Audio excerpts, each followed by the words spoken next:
Welcome to Tricky Truths, the podcast where we deep dive into the real underlying causes of trichotillomania. I'm Laura, a clinical nutritionist and founder of Tricky Nutrition, and I'm here to help you uncover the hidden connections between your body, mind, and the hair pulling cycle.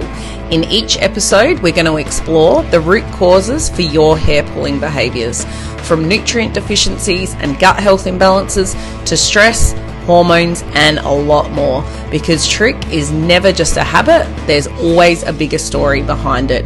If you're ready for insights, strategies, and support that go beyond surface level solutions, you're in the right place. Let's get started. Welcome to the first episode of Tricky Truths. I've been doing Tricky Nutrition for almost 5 years now, so it seemed fitting to start this podcast with an episode telling you a little bit about me and how Tricky Nutrition came about. Whether you've been following me for a while or for just a short time, you may or not know that I have recovered from trick. I know there's not a lot of practitioners out there that can say this, but I most certainly can. So today I'm going to tell you about my journey and what it took for me to stop hair pulling. So let's start from the very beginning. So I have a very common story, what I hear a lot from my clients, that I started pulling around age 13, 14. I don't really remember the exact time. It was definitely early in high school, roughly grade 8 or grade 9. I know in the lead up before that, I used to play and twirl with my hair a lot. That can be a sign before starting the pulling. I also had trichophagia, where I would bite the ends of the hair. And so at first, I had very uneven hair because I wouldn't actually pull it out. I would just be playing with it and then I'd be chewing on the ends. So I had very uneven hair. And then eventually it got so frustrating that I needed to be able to, have the whole hair. So that's where the pulling. So that was sort of the trajectory that I was on. Probably, I would say the hair twirling, I'd have to ask my parents. They probably wouldn't remember. But I think it would be roughly around that maybe 8 or 9 age where I might have started twirling my hair. And then I do remember a period before that where it was nail biting, and then a period before that where I used to bang my head even in the cot as a child. So you can see a trajectory pretty much from birth of body focused repetitive behaviors. But when we start thinking about, so I'm in my 40s, I was born in the 80s. There wasn't any Google or internet or anything like that around. So when I started pulling, which was in the 90s, I couldn't just go and search online with social media or Google or anything like that. So I had no idea it had a name. It was just something I did. It wasn't something that was talked about within my family. I feel like I sort of got told a little bit at the start, like, stop playing with your hair, stop doing this, just the usual things that I know parents would certainly try now. But it wasn't something, I think it was something that they gave up on eventually, after a few years of trying to get me to not do that behavior. It was just like, well, that's just something that Laura does. So it wasn't something that, I went to a psychologist or I went to an OT or I went to, some sort of practitioner, even a doctor. I never went to a doctor as a child to get help for this disorder. It just wasn't around back then. And I know I've got a lot of clients in their 40s now that say pretty much the exact same thing. There wasn't a lot of help for it.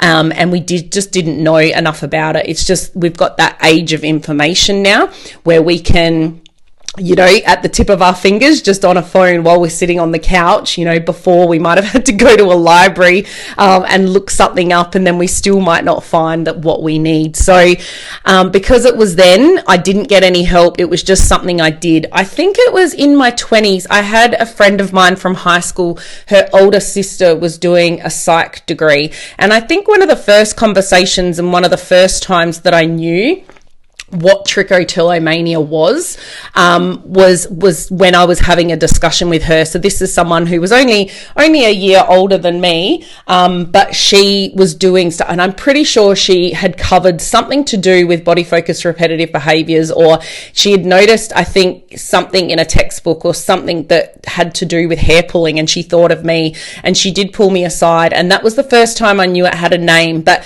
again, what does that mean? You can have a name for a disorder, but what does it actually mean? Is it going to help me do anything? So by that time, I was never severe.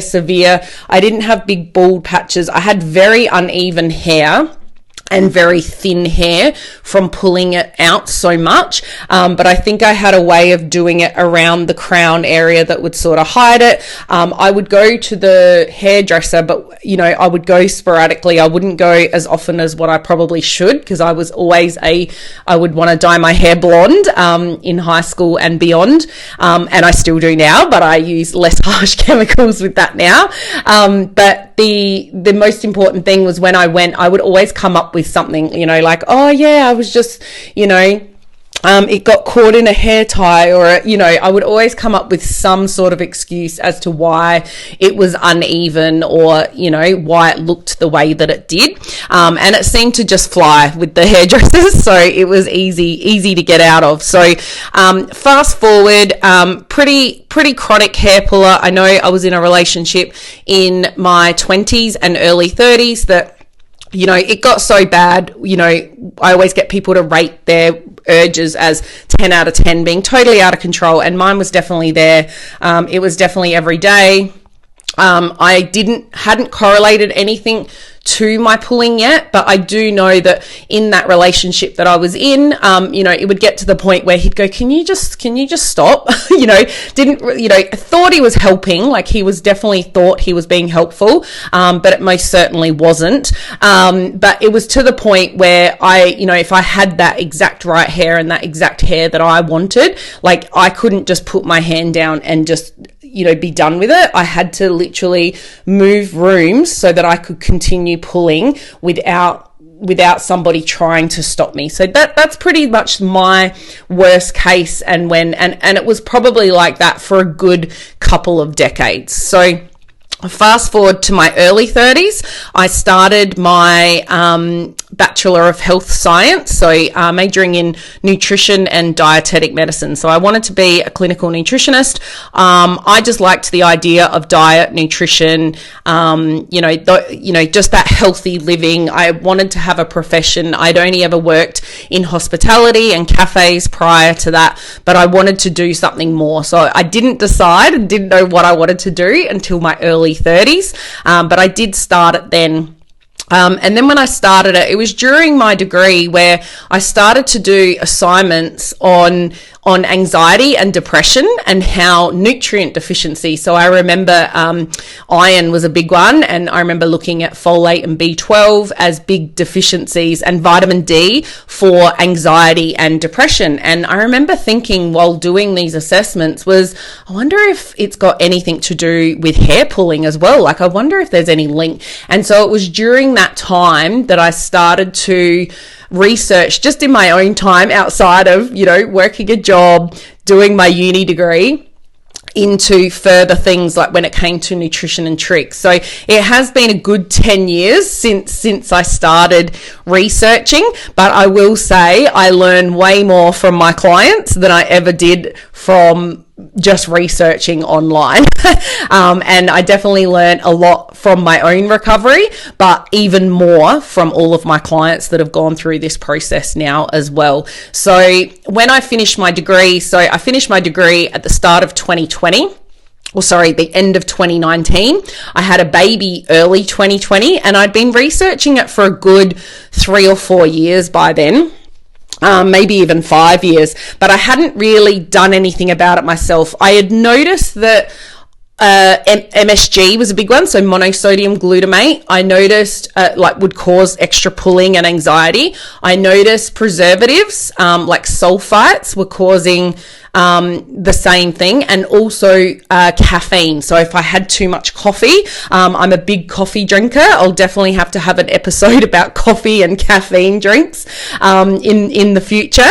But that was definitely my big triggers. So I could notice the food correlations. Not everybody has food correlations, but I most certainly did. So that was something that I noticed, and I'd sort of started to avoid those foods, but I hadn't done anything else. I hadn't gone and got a blood test. I hadn't done, in the meantime, during my degree, I had been diagnosed with Hashimoto's, so an underactive thyroid. I only found that out because it took a while to get pregnant with my second child. So by this stage, I'm halfway through the degree. I've had one baby. And then it took a while to get pregnant with the second. So we went and got checked out for thyroid disorder. So I had an underactive thyroid. So I talk about that a little bit in Tricky Nutrition, and that will also be an upcoming episode, I think. But yeah, so I hadn't really looked into it all. I'd done a lot to do with nutrient deficiencies and food sensitivities, but I hadn't really gone all in on my own recovery. So it wasn't until 2020, the little thing called COVID came around, and I had a lot more time. I mean, I was home all the time. I had a young baby, so she was born in the start of 2020. And then I also had a 3.5-year-old then. And so I had a lot of time to, make sure I was getting out, and I did all the right things. I went and exercised. I went and got a blood test. I was taking supplements to help with the deficiencies. I was doing the things to get my thyroid in balance and back on track. So, and I started doing, and I went through that first 6 months, and I was like, wow, like this is awesome. I couldn't believe how much difference I had made in my pulling. Like I had gone from a 10 out of 10 of pulling to like a 2 out of 10. And it was just amazing to me. So I started sharing with a social media page. So I think I started Instagram and Facebook. I started Tricky Nutrition, and I started sharing, and I was doing that for a couple of months, and I wasn't getting a lot of traction, but I was like, nope, it just felt right to continue sharing it. So I made sure I continued. I went on and on and on, and it was, I think, around just after the 2-month mark that I had my first 3 clients. I remember it like it was yesterday. I know that one was local in South Australia, one was in Canada, and one was in America. And it's funny because I still keep in touch with all of them. And I love following along and knowing like how they're going and what their progress is. So it's been great. I do love, I know a lot of people go, oh, should you have gone into such a niche? Like they're like, it's a niche of a niche. Body focused repetitive behaviors, obviously a bigger range of different behaviors like nail biting, skin picking, but I went even deeper in and just chose trichotillomania. But honestly, it was the best decision I ever made. I love helping people with their hair pulling. It's something that I can easily have a conversation about. I know it did take me a while. I know I thought about it for a bit before I put myself out there, because I hadn't even had like a real proper conversation with my parents about my hair pulling in adulthood. Like I don't think it had ever been a topic of discussion. So it was really like a coming out for me by starting Tricky Nutrition. And I'm so glad that I did. The amount that I have learnt, like I said before, I did start off, I was really looking at nutrient deficiencies and food sensitivities. And as the last, it's been almost 5 years now, now I look at so much more than that. There's a lot of gut infections. I've seen a lot of really severe cases in the last year. It almost seems to be getting worse. So it's just been an amazing trip. I always say, like, where I was at that 6-month mark though, just continuing on, eliminating toxins, getting my gut right, still making sure my thyroid's in balance, making sure iron is good, all of those things, making sure vitamin D is good. We've got to make sure we're doing that on another, in the off season, so to speak. All of those things are just super, super important. And I've seen so many things within my clients over these last 5 years that I've learned, and now putting that into practice to all of my new clients is just amazing, but also to all of my past clients. So they get in contact quite often, and I love just hearing their stories and hearing the transformations and really just making that connection for people. I love, you know, when people make that connection and they go, wow, like I didn't know that nutrition and lifestyle and those underlying causes can be so much. But I always tell people of where I was at 6 months in my recovery to where I was at 18 months. And then now going on almost 5 years, it's almost like it keeps getting better and better. Just living this life, being part of this trick world still, and being able to help people after I've been able to help myself, just feels amazing. So I'm so glad that I've created this podcast. I hope that you've learned something from me today about my trick recovery and how Tricky Nutrition came about. Thank you so much for joining me, and I'll see you next time. Bye for now. Thanks so much for tuning into this episode of Tricky Truths. I hope it gave you some clarity and a deeper understanding of the root causes behind trichotillomania. If you'd like to keep learning, you can find me on all of your favourite social media places: Facebook, Instagram, and TikTok. Here I share tips, client wins, and resources every week. For video content and deeper dives, head over to my Tricky Nutrition YouTube channel. And if you're ready for more personalised support, you can book in for one-on-one sessions or a treatment package with me. Here we will work together to uncover your root causes and build a plan tailored just for you. Don't forget to subscribe so you never miss an episode, and I'll see you next time.